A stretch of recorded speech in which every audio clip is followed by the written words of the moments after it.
My name is Ralph Frakes. I'm 73 years old, live in Albuquerque, New Mexico. I've lived there now for, about 26 years. And I've been brain injured for 15 years. Before I came to New Mexico, I was an actor for a few years. I worked in New York City for a while. I had a master's in theater. And in order to make a living most of the time, I did a number of jobs, but one of the jobs I did do was teaching. I became a reading specialist and really worked to get high school kids from a very low reading level to about a fourth grade, fifth grade reading level by the time they graduated high school, so they could have a better life. When I had my accident, I was 58 years old, and it was a car accident. The accident, I was turning left, and basically there was a car with a trailer right in front of me, and I guess I didn't anticipate well enough because I didn't make the turn, and a truck, a several-ton truck, hit me at 75 miles an hour, and I was pretty much stopped, so it was a major accident. The first year of recovery was intense. I had to have a helper, a daily helper, because I couldn't walk or drive, and I had a lot of therapy to do. My brain injury was discovered when I was still in the hospital in Midland, and they basically found out very quickly that things were not operating correctly for me. My spirit was still good, but I obviously was having trouble remembering things and making connections. Most of my damage is in my frontal lobe, but I have trouble making judgments, sequencing, basically trying to plan ahead, organize, decision-making. Having a life means various things to people. What it meant to me was early on in my brain injury, probably in the first 2 or 3 years, I decided I needed to have other brain injured people. I needed to have somebody that I could relate to.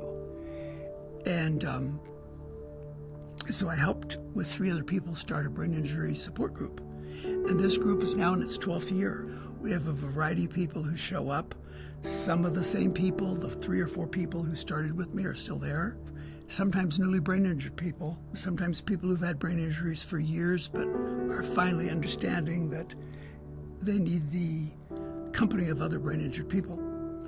And it has been a life savings for me because it's given me direction. It's given me kind of something that I look forward to every week. And the peace that I have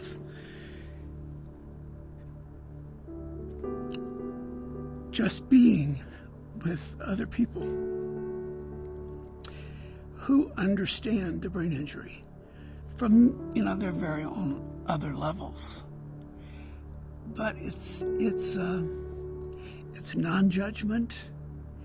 It's taking time, being patient to accept another person working through whatever they have to work through to communicate, and to get on with their life and to find a life.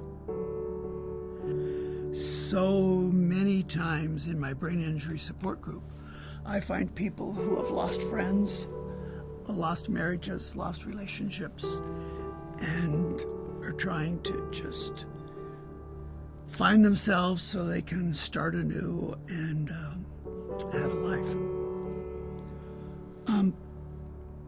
What do I want out of life? I want to stay involved with educating people about brain injury. Accepting brain injury is the hardest thing, by the way. Accepting it. Because you kind of look in the mirror and you're the same person. You'll notice I have my ear chopped off here, and it was chopped off in my accident. And they asked me, they wanted to build it up and have it look like a full ear. And I said, no, I wanted it to look just the way it was because I wanted to be able to look in the mirror And just by looking in, understand I wasn't the same person I was before, and it helps me. And I hope that what I can offer other people is kind of an understanding of brain injury and a way that we can fit into the whole world and help other people understand that we're human, just a different kind of human. All right? Thank you.